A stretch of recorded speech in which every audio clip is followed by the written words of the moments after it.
Hi, everyone. Good afternoon. Thanks for having me back. So I have a little bit I'd like to do at the top here, and then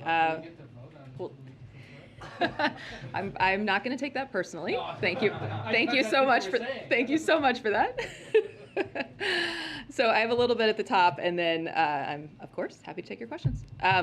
So as the president remains focused on lowering costs for American families, we have a number of announcements today that will help households save money on utility bills.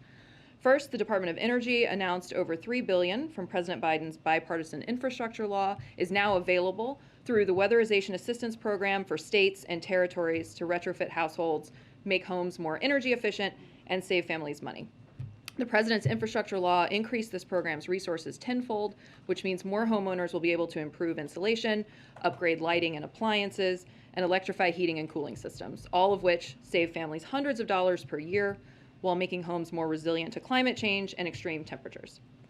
Second, the Department of Energy is proposing new energy-saving standards for household appliances and equipment as part of a roadmap to complete 100 actions this year that would save families more than $100 annually on their utility bills. And that's actually a very conservative estimate, $100 annually on their utility bills. To give one example of the impacts, U.S. households buy over 7 million room air conditioners every year. And today we're proposing a new efficiency standard that would save consumers up to $275 over the life of the product.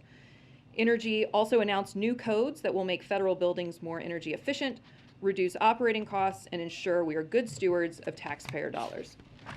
Together, these efforts can save more than $15 billion in net costs, reduce greenhouse gas emissions, and advance environmental justice.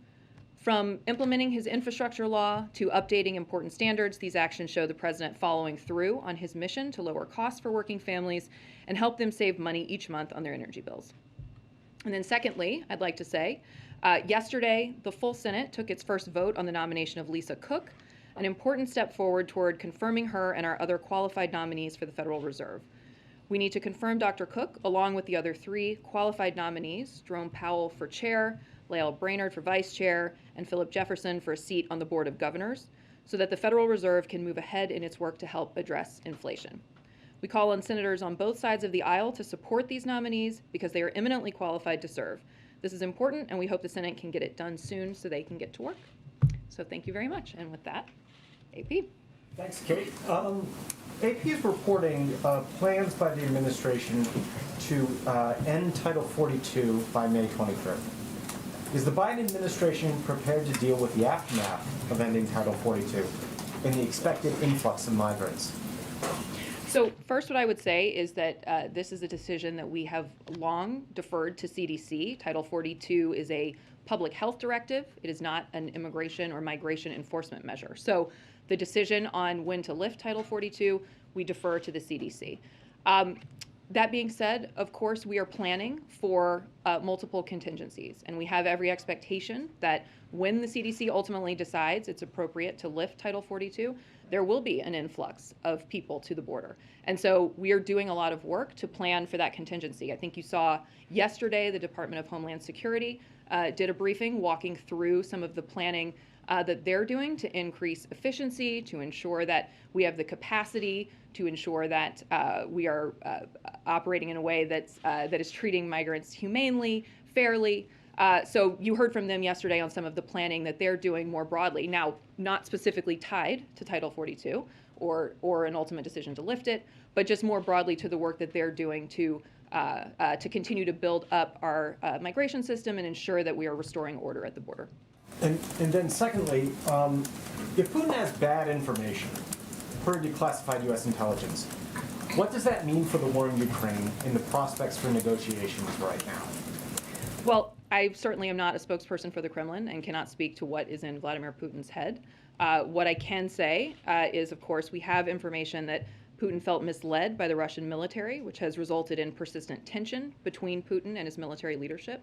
We believe that Putin is being misinformed by his advisors about how badly the Russian military is performing and how the Russian economy is being crippled by sanctions because his senior advisors are too afraid to tell him the truth. So it is increasingly clear that Putin's war has been a strategic blunder that has left Russia weaker over the long term and increasingly isolated on the world stage.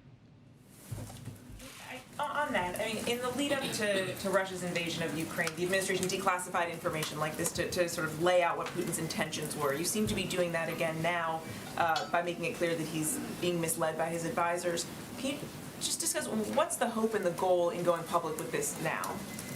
So again, I think what this does is paint a picture of what a strategic error Putin and Russia have made here. We saw from the outset that they, for example, made an aggressive push toward Kyiv at the beginning of the invasion. They are now publicly trying to redefine the goals of their invasion to be different than they were at the outset. I think putting forward this information simply contributes to a sense that this has been a strategic error for them. Again, I'm not going to characterize what they are thinking. I'm certainly not going to characterize how they may or may not use this information to make decisions. That's not my place. But I do think that making this information public contributes to an understanding that this has been a strategic failure for Russia. Obviously, we will continue to pursue our strategy of imposing severe costs on Russia and trying to strengthen Ukraine on the battlefield and at the negotiating table. And if Putin is being misinformed like this, then who is really pulling the strings here? That's not a question that I'm able to speak to from this podium. I think this is again, I don't speak for the Kremlin. What I can speak to is what the information that we see, which, again, as I say, shows that he has felt misled by the Russian military and has resulted in this persistent tension. And just lastly, how does this impact concerns about whether any deal that may be negotiated with Russia, between Russia and Ukraine, can be trusted?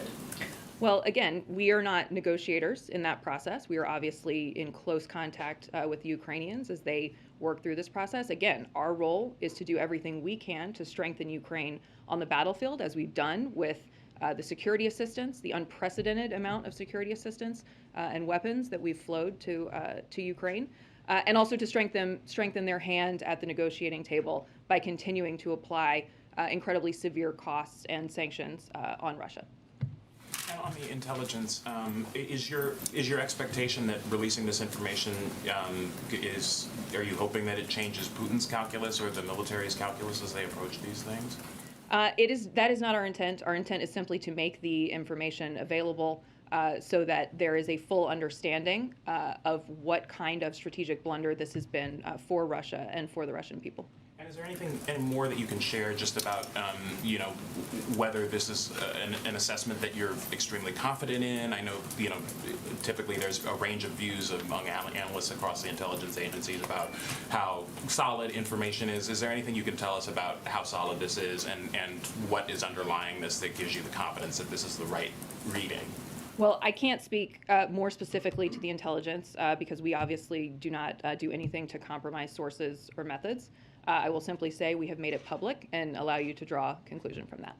Thank you. So does the U.S. believe that Putin is now fully aware of the misinformation, that he now has a clearer picture of Russia's military operations and how badly it is performing? Well, again, I would just say that we obviously have information, which we have now made public, that he felt misled by the Russian military. We believe he's being misinformed by his advisors about how badly the Russian military is performing and how the Russian economy is being crippled by sanctions because, again, his senior advisors are too afraid to tell him the truth. Beyond that, I can't characterize any further than that. Are there any examples that you might be able to offer us other than Putin not knowing initially that his military was using and losing conscripts in Ukraine that show how Putin was potentially being misinformed by his advisors? I don't have any detail beyond what we've made public already. Fine. One more. U.S. officials have obviously been saying since yesterday that the U.S. is not going to be fooled by Russian claims about a withdrawal from Ukraine until you all see it happen on the ground. Does President Zelensky share in that skepticism? I'm sorry, I apologize. Ask that one more time. You all have been saying that you're not going to be fooled by Russia's assessment or promises that it is going to start withdrawing and start pulling back on military attacks in Ukraine. Right. Wondering if President Zelensky, since he spoke with President Biden, does he share in that assessment? Well, I won't characterize President Zelensky's thinking, but I will say that we continue to see evidence today of Russia attacking in places where they had previously said they would not. So I think That is self-evident, and obviously we continue to do everything we can to flow assistance, security assistance to the Ukrainians. Hey, Kate. Back to Title 42 for a minute. Back in the spring of last year, there was a very large surge of families, record surge of children migrant children at the border that overwhelmed Border Patrol stations. Took a long time to get them moved into HHS, into sort of temporary shelters, and then ultimately to HHS. Since then, there hasn't been a major overhaul of the immigration system. Legislation that the president proposed is completely stalled in Congress. There have been some sort of tweaks and changes around the edges, but there hasn't been a wholesale kind of rethinking or change of the asylum system at the border. The MPP program that Donald Trump put into place is back in place by a court order, but it's also at a very low level. So what is there in place now, if there is another surge in the next month or two when this is lifted, what is there in place that gives the administration confidence that some different result will happen than happened a year ago? Well, I think if you look back to the spring, to the time period you're referencing, there was an effort to move those unaccompanied minors as quickly as possible out of Border Patrol custody and into facilities that were more suited for children.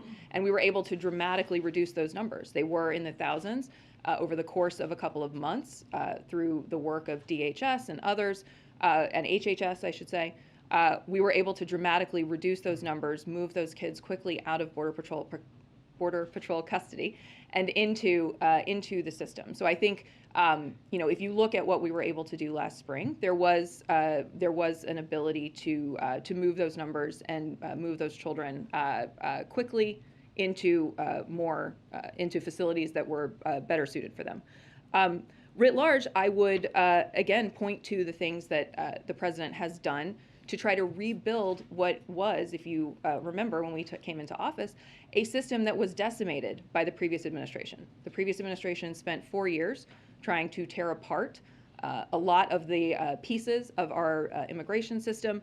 And so we were in many ways building from, I won't say scratch, certainly, but we were building from a place where a lot of these pieces have been torn down. So what we focused on and what the president has focused on is working with the Department of Homeland Security to give clear guidance for internal enforcement, extending and newly designating TPS, temporary protected status, for a number of countries, restarting the Central American Minors Program that the previous administration ended, putting together the Family Reunification Task Force, which we have made some progress on, reunifying some of those families who were torn apart under the previous administration.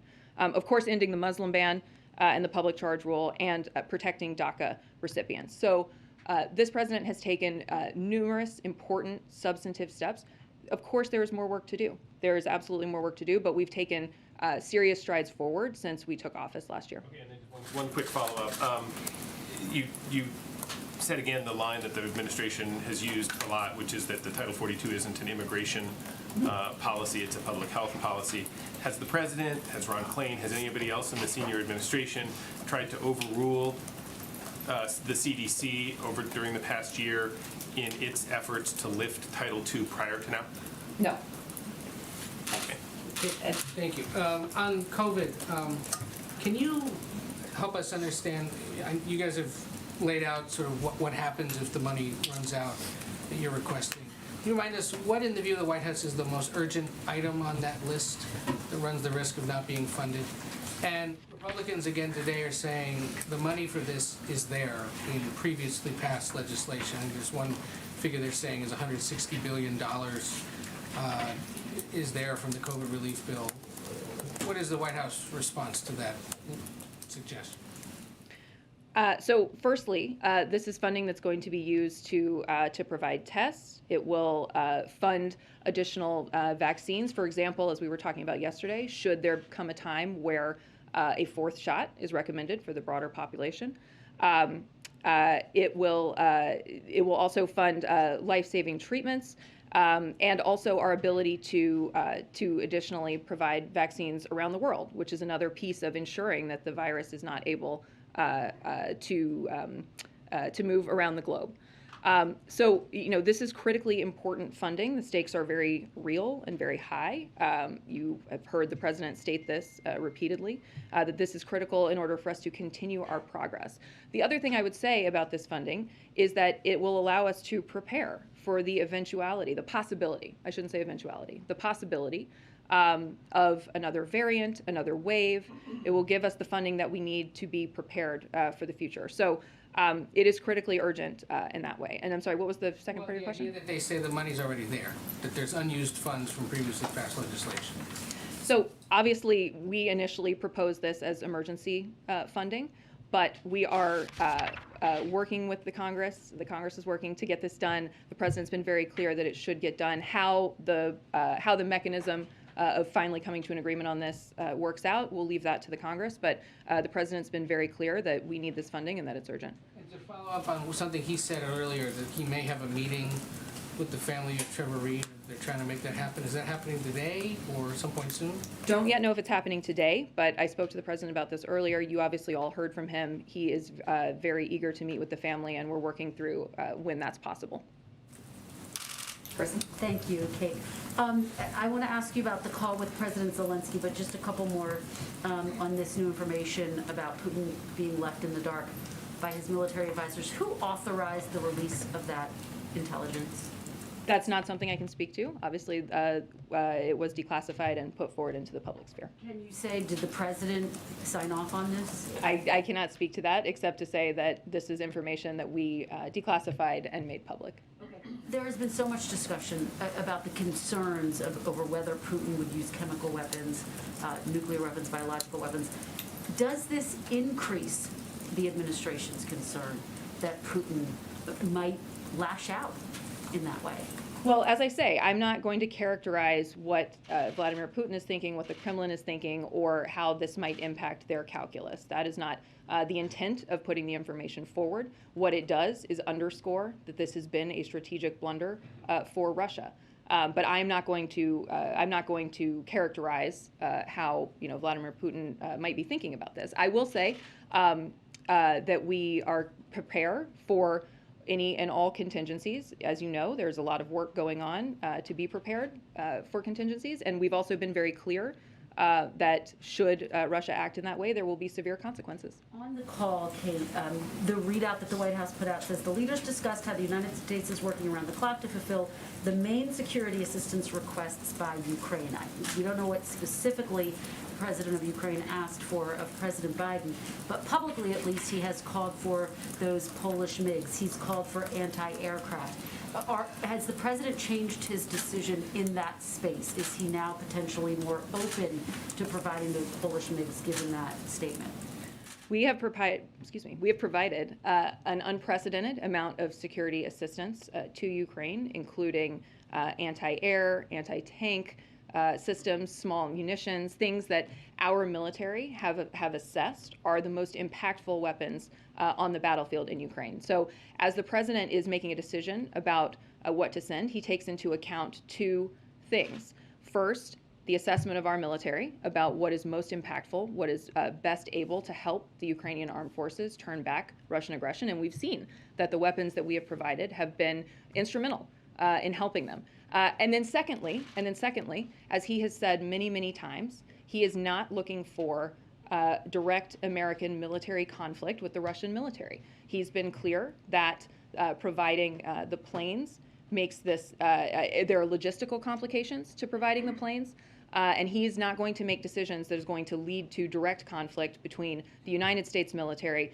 and the Russian military. President Zelensky has been clear, including when he addressed NATO, he doesn't think it's enough. He doesn't think that NATO is doing enough. He thinks that there, yes, has been a lot of assistance, but it doesn't go far enough for him to achieve the goals. Again, the scope and scale of the assistance, the security assistance that we have provided to the Ukrainians is unprecedented. We have worked very, very closely with them. Again, as they discussed on the call today, we've worked very closely with them to provide them with the weapons that they need. And again, the president takes into account those two factors that I was just talking about when making decisions. But that being said, we have sent $2 billion in security assistance to Ukraine, and we continue to supply them. Those Those deliveries are happening daily, every day. Those weapons are being delivered. So we are doing everything. The president is making every effort to ensure that they are getting what they need. Very quickly, any reaction to former President Trump calling on Putin to release information about Hunter Biden? Are you concerned about it? So what I would say about that is, what kind of American, let alone an ex-president, thinks that this is the right time to enter into a scheme with Vladimir Putin and brag about his connections to Vladimir Putin? And there is only one, and it's Donald Trump. Thank you, Kate. Earlier today, Germany said it is willing to act as a security guarantor for Ukraine as part of the peace negotiations between Ukraine and Russia.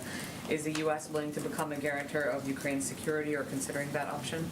So we are in constant discussion with the Ukrainians about ways that we can help ensure that they are sovereign and secure, but there's nothing specific about security guarantee that I can speak to at this time. Do you have any more information on the $500 million in budgetary aid for Ukraine that was mentioned as part of the readout between the president's call with President Zelensky? Did President Zelensky specifically ask for this to help pay for salaries and other government functions? And is it coming out of the $13.6 billion in Ukraine-related funding in the omnibus, or is it separate from that? So it is financial assistance the Ukrainian government can use to bolster its economy and pay for budgetary expenses such as paying salaries and maintaining government services. We don't yet have additional detail on where the money is coming from. That is being worked through, but it is a commitment that the president made today. And lastly, what is the administration's current view of whether the U.S. Embassy in Moscow should remain open, and how is the administration going about evaluating whether or not to keep the embassy open? So I don't have any additional news to make on that at this moment. Obviously, we will come back to you if there's development on that front, but there's nothing new that I can announce from this podium at this moment. Thank you. Thanks, Kate. On the economy, the yield curve for the 10-year Treasury note has inverted. Historically, this is viewed as a sign that investors are pessimistic about the long-term view of the economy and they expect a recession is nearing. So can you tell us what the White House believes is the prospects for recession nearing and how concerned you might be about it? Sure. So, as Chairman Powell said after the last Fed meeting, all signs are that this is a strong economy and the probability of a recession within the next year is not particularly elevated. Our team looks at a broad range of indicators to understand the health of the economy now and going forward. This is one, but there are many, many others. And the other important indicators to include as we are assessing where the economy stands are things that, frankly, because of the president's economic plan, we're able to confront from a position of strength. So that's, for example, the fastest economic growth in nearly 40 years, a record 7.4 million jobs created, the fastest decrease in unemployment on record to 3.8%, and the first major economy to return to pre-pandemic levels. So while historically this has been one indicator, it is far from the only one, and many of the other fundamentals that we look at to assess where we are economically are incredibly strong and getting stronger. And then on the meeting later today between President Biden and moderate and progressive House Democrats, what should we see as a sign at this meeting? Should we expect that there's going to be some kind of consensus around a plan on the domestic side that is going to be ready to ship over to the Senate, or can you tell us more about what they're going to discuss in the executive action front? Sure. So this is part of his continued engagement with the Hill. He's been meeting with a number of different caucuses over the course of the last month. He and our senior team here at the White House. We are obviously constantly in close contact with the Hill. I would not view this as a decision-making meeting. This is a discussion of our shared priorities. I would not anticipate a deliverable coming out of it. This is, again, a continued discussion of our strategic priorities as we try to move forward on our agenda. And then just really quickly on India, Dilip Singh is there for the next couple of days meeting with officials. Is the U.S. frustrated with India's response to Russia's invasion of Ukraine, and what kind of message is Dilip and his team going to be delivering to the Indian government on that front? Sure.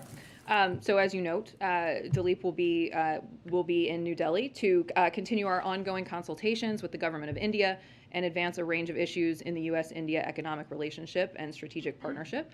He will meet with the government of India to deepen cooperation to promote inclusive economic growth and prosperity and a free and open Indo-Pacific. He will consult closely with counterparts on the consequences of Russia's unjustified war against Ukraine and mitigating its impact on the global economy. He will also discuss the priorities of the Biden administration, including the promotion of high-quality infrastructure through Build Back Better World and the development of an Indo-Pacific economic framework. Okay. Hi. I know this was asked yesterday, but in the last 24 hours, has this White House learned anything about why there is that gap in call logs on January 6th from the Trump White House that was given over to the Select Committee? We have not. My answer has not changed from 24 hours ago, which is that I would refer you to the archives on that. But certainly where we can cooperate, where we are needed to cooperate to fill in that gap, we will. But I would refer you to the archives on that. Okay, and then regarding the $500 million to Ukraine, what is the current explanation of why the president hasn't sent over a nominee to the Senate to be the U.S. ambassador to Ukraine right now? What's the current thinking on that? That's an excellent question, and I'll have to circle back with you on. Thanks. Hey, on the pandemic, the president got his second booster shot today, but more than half of adult Americans have not gotten their first booster shot, even as public health officials warn about a fall increase, a BA2 variant. I wonder, is the White House concerned about that? Like, what is the White House doing to sort of help close that gap? What's the message to Americans? Well, our message to Americans first and foremost is to get vaccinated and get boosted. It is the best way to protect yourself from the virus and to protect against the spread of the virus. What I would say about BA2 is that it is certainly more transmissible than the original Omicron strain, but there's no evidence that it's more severe than Omicron. Our vaccines continue to work well against BA2, particularly, again, with the high level of protection provided by boosters. So we continue to both encourage people to get boosted, but I would also point to all the work that we've done to make boosters available, to make vaccines available. There are 90,000 free locations nationwide where you can get vaccinated and boosted. And then lastly, I would revisit something we were talking about earlier, which is that we need Congress to pass the $22.5 billion in emergency COVID funding immediately, so that we can maintain our tools to protect people and to be fully prepared for the possibility of any new variants. Yeah, one more on that last part. Has the president or the White House reached out specifically to any of these legislators who have lobbed criticism that you haven't used the money that's already been allocated for the fight against the pandemic? I don't have any specific engagements to read out, but obviously we continue to work closely with the Hill. The president has stated very clearly that there's an urgent need for this money and wants to see it done. Well, how after printing trillions of dollars, taxpayers might want to know, is there not enough money to continue fighting the pandemic? Trillions of dollars. You're out of it? Is all the accounting done, every single dollar? So we have the resources that we need in this current moment. What we need is this funding to be able to plan for the future, to prepare for, as I say, the possibility of a new variant, the possibility of a new wave. We don't want to be caught flat-footed. We currently have, for example, all of the vaccine supply that we need to vaccinate and boost every American. But what we need to have this money for is to prepare to be ready for the future. As we know, the virus can be unpredictable, and we need to be prepared. And there's an urgent need to do that. Right, but can you see where taxpayers would be skeptical? I mean, trillions of dollars, and all of a sudden you need billions more. I think taxpayers want to be prepared for the virus, and they want to make sure that we have the resources that we need to keep them safe, and that's what this administration is focused on. No high protection. Sorry, Jack. Yep. The president has called Putin a war criminal. He said that he believes he will meet the legal definition of a war criminal, and the U.S. has vowed to pursue all accountability measures, including prosecution. Sentencing for war crimes is long-term imprisonment. So how does all of that not equate to calling for regime change? The president has been incredibly clear about this. He is not advocating for a policy of regime change. What he said a couple of days ago was a statement of personal moral outrage, but we do not have a formal policy of regime change. What we are doing is continuing to impose unprecedented costs on Russia. We are ensuring that Russia is paying for this choice. Putin himself has said that the costs, the impact of the sanctions has been significant. So we are continuing to focus on our strategy of making sure that we are providing security assistance to Ukraine and imposing significant costs on Russia for these choices. So when he said that he believes Putin will meet the legal definition of war criminal, was he not saying that he believes he will be convicted of that crime? He was not, in fact. And then does the president and the national security team here believe that Ukraine can win and push Russia out of its borders? And if so, has the U.S. adjusted its strategy at all in helping Ukraine since they started to win? Well, I would argue that from the outset that we've done everything in our power, a tremendous amount to provide Ukraine with what it needs, to provide it with the resources to turn back Russian aggression. That has been the focus of our strategy. Again, a two-pronged strategy to impose costs and provide both the security assistance and the humanitarian assistance to support Ukraine. Is there any reason why no one from this administration has just plainly said, we think Ukraine can win this war? I think in our actions and in the support that we've provided, we've been very clear that we're doing everything we can to stand with Ukraine and ensure that they are able to push back against Russian aggression. And just one more on the southern border. Has DHS requested National Guard troops to be sent to the border? Is that something the administration is considering?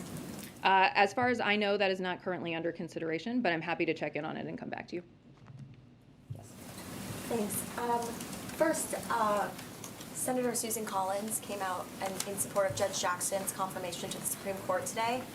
Do you have a reaction to the kind of confirmation that you'll have a bipartisan vote there? And then also, you know, in her statement, she said that the process is broken and that it should go back to kind of being based on qualifications, experience, and not ideology. And I'm curious what you think of that.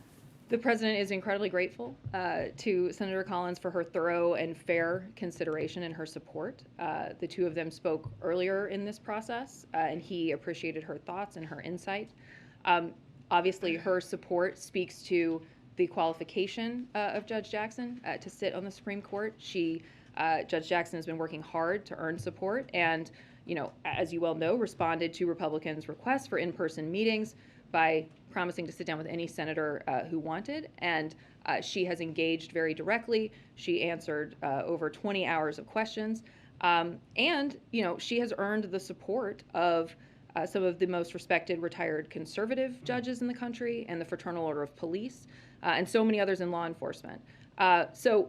She is an incredibly qualified nominee for the Supreme Court, and the president is very grateful for Senator Collins' measured, reasonable, thorough, and fair consideration and ultimately support for her. What did he make of the other part of the statement, or the White House make of the other part of the statement, that the process as a whole is broken? Well, I think what we're seeing in the immediate case is that the process is moving forward. She's receiving fair consideration. I think the president was incredibly proud of the way she handled herself during the hearings and thought she very effectively spoke to her judicial philosophy and handled incoming criticism. So I won't speak to whether the process writ large is broken, as we are focused narrowly in this moment on the process in front of us. And I would say the process in front of us is working. And I think, again, you know, Senator Collins' support today, the president was very grateful for it. Yeah, back to the intel release. I'm wondering if this is partially just an effort to embarrass Vladimir Putin, to sort of publicly shame him or something. It comes across as, you know, you say that you can't speak for the Kremlin, but then you're saying he feels misled by his advisors. It seems like there might be something going on here. No. Our aim is to show that this has been a strategic blunder for Russia, that there is ultimately this is going to leave them weaker. It is not going to leave them stronger. And I think making this information public simply contributes to the picture that strategically they are having to reorganize, to refit. And that shows that, again, this was a terrible decision for them. And at the end of the day, as we've long said, as we've said from the outset, as we said even before they invaded, we said that this would be a strategic mistake for them. And I think that is borne out. Going back to the COVID funding, I think it was your answer to Ed. I'm trying to read between the lines just a little bit, but you had said, previously we asked for $22 billion as emergency funding that wouldn't need any offsets. Now we would like Congress to get us this money. Are you saying that you're willing to accept offsets? And also, are you willing to accept less than the $22 billion? Well, what I would say is we have been very clear that we need this money now, and we're hopeful that Congress is nearing a solution. And you know, again, the president called for this initial $22.5 billion as emergency funding. But at the end of the day, we need the money. It's important. It's critical for our preparedness for the next, the next phase of COVID and being prepared so that we're not caught flat-footed. So ultimately, we are hopeful that Congress is nearing a solution on this. So we should take that as you're willing to accept the offsets. You should take it as what I said, which is that we're hopeful that Congress is reaching a solution on this, and Congress will determine ultimately where we net out on this. Thank you very much, Kate. Going back to her question, who the White House believes is winning this war? I think that the White House believes that Ukraine has fought valiantly, has been incredibly brave and resolved in the face of atrocious, brutal invasion from Russia. I think what you've seen in the actions from this White House is that we have provided weapons, we have provided assistance, we have been there every step of the way and will continue to be, and we have put enormous economic pressure on Russia in order to hopefully drive this conflict to a solution. So, I think, again, I don't know that I have to say it. I think that our actions show, and the support that we provided shows that we believe that Ukraine has been incredibly brave, incredibly strong, and we're going to continue to support them as they move forward. Do you want to know? Yeah, do you mind? Because President Zelensky just tweeted also that President Biden him talk about a new package of sanctions. Do you have anything more specific on that? So I don't have anything that I can preview in this moment, but certainly we are continuing to look at options to expand and deepen our sanctions, and I anticipate that we would probably have more for you on that in the coming days. Okay, thank you, Kate. Two quick ones, hopefully. Could you give us any steer on the additional capabilities bit of that readout from the Zelensky call? Is there a shift in thinking perhaps that Ukraine needs a different category of weapons, not just enough to hold the Russians back, but actually to push them back?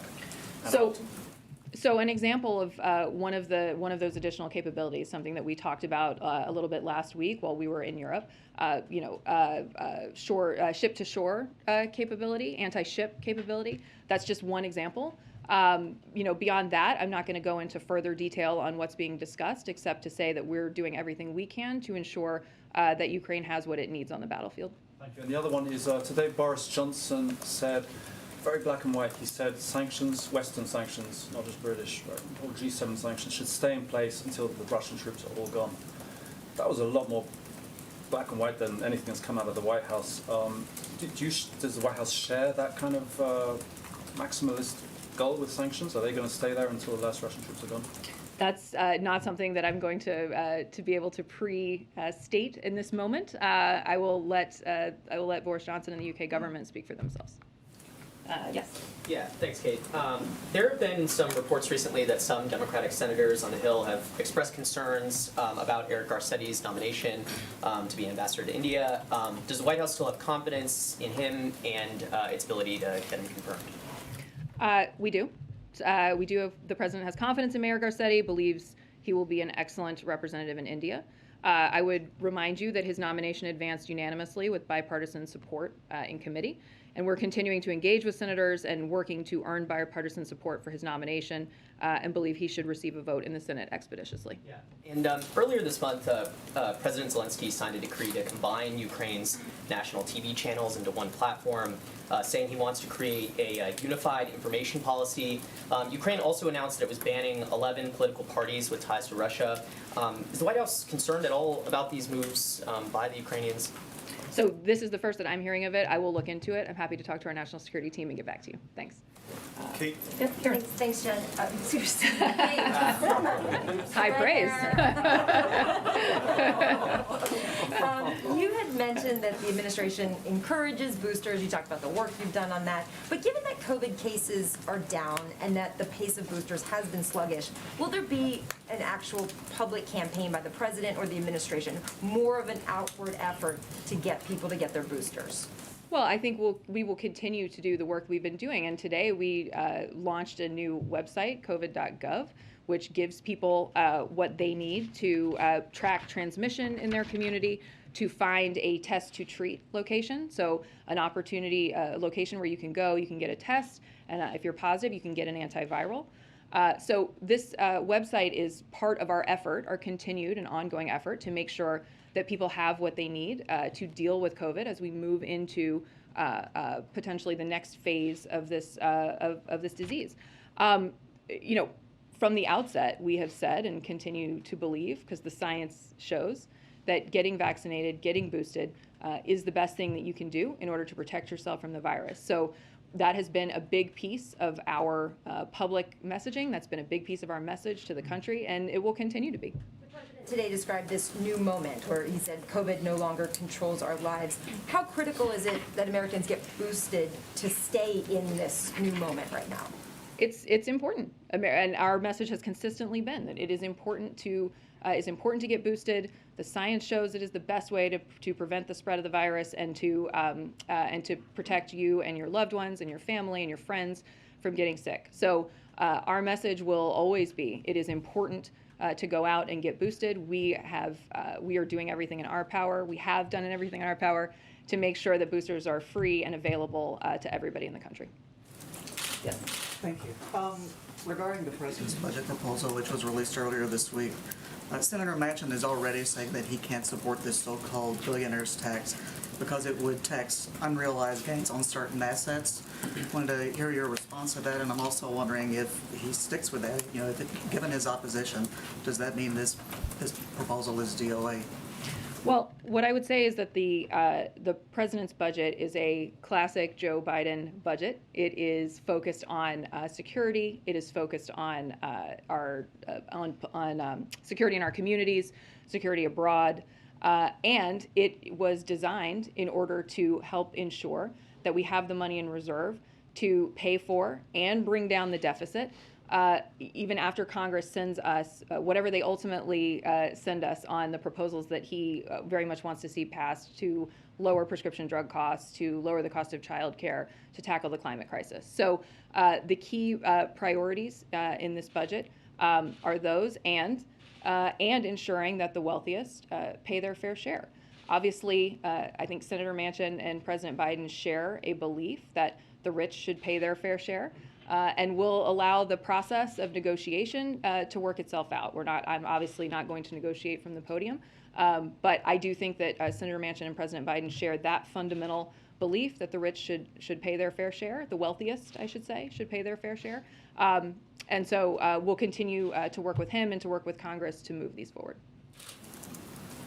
21 states have filed a lawsuit against the government because of the mask mandates on transportation. I wonder if the White House is prepared through the CDC to issue some new guidelines to lift these mask mandates. So I don't have any news to make on this at this moment. I will say these are conversations that are underway, and certainly when we have news to make on this, we'll come back to you. Thank you, Kate. When I asked Jake Sullivan the question of whether no one in the administration had said definitively whether or not the White House thinks that Ukraine can win this war, he referred me to the Pentagon. And moments ago, when the same question was asked to you, you said, I don't know. I don't know. I have to say it. The president has said, I don't care what Putin thinks. So why isn't the administration being more definitive on this question? Is it for fear that this might provoke Moscow? Is it that you don't have a clear definition of what victory might look like over there? I think what is important here, as I said in my previous answer, I think what's important here is our actions. I think we have provided the security assistance, we've provided the weapons to Ukraine. We continue to support Ukraine. We continue to do everything in our power to ensure that they have what they need. So I think if there's, I don't think there should be any question about whether this White House and this president is doing everything in his power to support Ukraine in the face of Russian aggression. But towards what ends? Thank you, Kate. Two questions, one on Iran, one on electric vehicle. So on Iran, today Secretary Blinken had announced a new sanction against Iran over the ballistic missile activities. Will this endanger the nuclear talk? Sorry, the second part. Second part. Will this endanger the nuclear talk? No, not at all. In fact, these sanctions are not connected to the Iran deal. They demonstrate, in fact, what we have always said, which is that we will continue to hold Iran accountable for its missile proliferation and support to proxy networks as we work diplomatically to place strict limits on its nuclear program. So that will be true whether we are back in the nuclear deal or not. And the sanctions that we're applying today will remain in place whether or not we're back in the nuclear deal. But as you know, it is our firm view that getting out of the deal was a disaster. And second, that these other problems, missiles and proxies, are better addressed without Iran at the nuclear breakout threshold. So ultimately, we are able to hold Iran accountable on issues like the missile program while continuing to work toward a potential deal to limit their nuclear program. Second question on the electric vehicle. So yesterday, you announced investment in electric vehicle, and this week, actually, a Chinese company called Semcor, which is Shanghai Energy New Material Technology, just announced a new electric vehicle battery investment in Ohio, which will create around 1,200 jobs. We know pushing cutting-edge technology and preserving supply chain is Biden administration's priority, but would you also worry about national security aspects and future supply chain concern over a Chinese investment on those items? Well, as you say, a significant economic priority, a significant plank of the Biden economic agenda is bringing our supply chains to America, making more in America, manufacturing in America. The president has been very focused on taking steps to ensure that we're doing that, and we're seeing investment. You'll all remember the investment that Intel announced a couple of months ago. These are investments that are happening in part because President Biden is creating an environment where companies feel like they will get the support and they will therefore bring their jobs here. On the national security question, I would only say, of course, we would always review and undertake all of the necessary steps, but I don't have anything beyond that to say. Oh, okay. Thank you all. Appreciate it.